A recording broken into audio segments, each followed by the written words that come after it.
लड़के का बाप लड़की के बाप से 5 लाख रुपए की डिमांड करता हो, उस समाज में शर्मगाह की हिफाजत कैसे होगी? जिस समाज में गरीब लड़की का बाप जहेज का इंतजाम न होने की वजह से अपनी जवान बेटी की शादी न कर पाता हो और बेटी की उम्र निकल रही हो और बेटी के गलत रास्ते पर जाने का डर सता रहा हो, उस समाज में शर्मगाह की हिफाजत कहां से होगी? जिस समाज में निकाह को मुश्किल कर दिया जाए और ज़िना को बिल्कुल आसान कर दिया जाए, उस समाज में शर्मगाह की हिफाजत कहां से होगी मेरे प्यारे साथियों? अल्लाह के नबी फरमाते हैं व अंता फजल बतन वमा हवा, अगर तुम अल्लाह से शर्माते हो तो अपने पेट की हिफाजत करो और पेट से जुड़ी जितनी चीजें जिसमें इंसान की शर्मगाह भी शामिल है तुम उसकी हिफाजत करो। और तीसरी चीज व अंता तज़क्करल मौत वल बिला, मौत को याद करो और मौत के बाद तुम्हारी बॉडी के ऊपर, तुम्हारे शरीर के ऊपर जो कुछ होने वाला है तुम उसको याद करो। दुनिया में बड़े खूबसूरत हैं आप, बड़े स्मार्ट हैं आप, बड़े हैंडसम हैं आप, बड़ा चेहरा आपका खूबसूरत है, लेकिन मरने के बाद जब आपको जमीन में डाला जाएगा, जब आपको कब्र में डाला जाएगा और 1 साल के बाद आपकी डेड बॉडी को जब कब्र से निकाला जाएगा तो आपका कंकाल देख करके आपकी बीवी भी डर जाएगी, आपके बच्चे भी डर जाएंगे, आपके खूबसूरत चेहरे की खूबसूरती खत्म हो जाएगी। और मेरे प्यारे साथियों, वो दिन हम सबके ऊपर आना है, कब्र में हम सबको जाना है और वो दिन हम सबके ऊपर आना है। हमने दुनिया में करोड़ों की दौलत कमा ली मगर 2 गज जमीन के नीचे हम सबको जाना है। हम जितने भी खूबसूरत हो जाएं उसी मिट्टी के अंदर हमको जाना है। अल्लाह के नबी फरमाते व अंता तज़क्करल मौत वल बिला, मौत को याद करो और उस दिन को याद करो जब तुम बोसीदा हो जाओगे, जब तुम मिट्टी में मिल जाओगे, जब तुम मिट्टी में खत्म हो जाओगे, तुम्हारी खूबसूरती खत्म हो जाएगी। मगर हम तो इतने कठोर दिल हो चुके हैं कि हमें कब्रिस्तान जाने के बाद भी मौत याद नहीं आती है।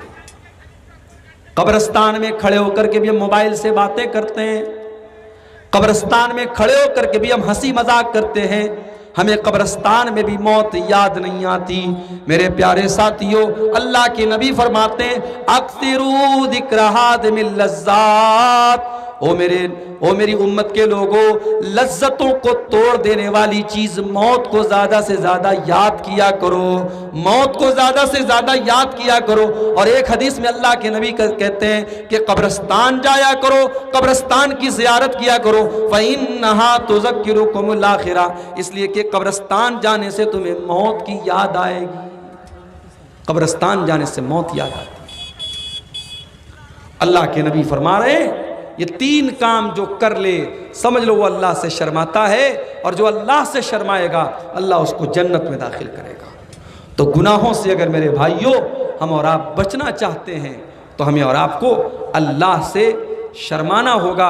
और अल्लाह से शर्माने का जो मतलब है वो इस हदीस में मैंने आपके सामने पढ़ करके सुना दिया है। इसी तरीके से अगर आप गुनाह से बचना चाहते हैं, आप अच्छे लोगों के साथ रहिए। अगर आप सिगरेट पीने वालों के साथ रहेंगे तो आज नहीं कल आप भी सिगरेट पीने लगेंगे। आप बेनमाजी लोगों के साथ रहेंगे तो आज नहीं कल आप भी बेनमाजी हो जाएंगे। इंसान के ऊपर सोहबत का असर पड़ता है, संगत का असर पड़ता है, इसलिए अच्छे लोगों की संगत में रहिए। इसीलिए अल्लाह के नबी फरमाते हैं अलमरउ अला दीन खलीलिही, इंसान अपने साथी और अपने दोस्त के दीन पर होता है, जैसा दोस्त का दीन होता है वैसा उसका दीन होता है। लिहाजा इंसान जब किसी से दोस्ती करे तो सोच समझ के दोस्ती करे। आगे रमजान का महीना आ रहा है, रमजान का महीना बस दो चार दिन के बाद हम पर साया फगन होने वाला है। अगर आप बाकी साल के 11 महीने नमाज नहीं पढ़ रहे हैं तो कम से कम रमजान में आप नमाज पढ़ना स्टार्ट कर दीजिए, शुरू कर दीजिए। अगर आप सिगरेट की लत आपको है और आज तक आप नहीं छोड़ पाए हैं तो आने वाले रमजान में उसको छोड़ने की कोशिश कीजिए। अगर आपके अंदर कोई बुरी आदत है और आज तक आप अपनी बुरी आदत को चेंज नहीं कर पाए तो रमज़ान में आने वाले रमज़ान में अपनी उस बुरी आदत को चेंज करने की कोशिश कीजिए।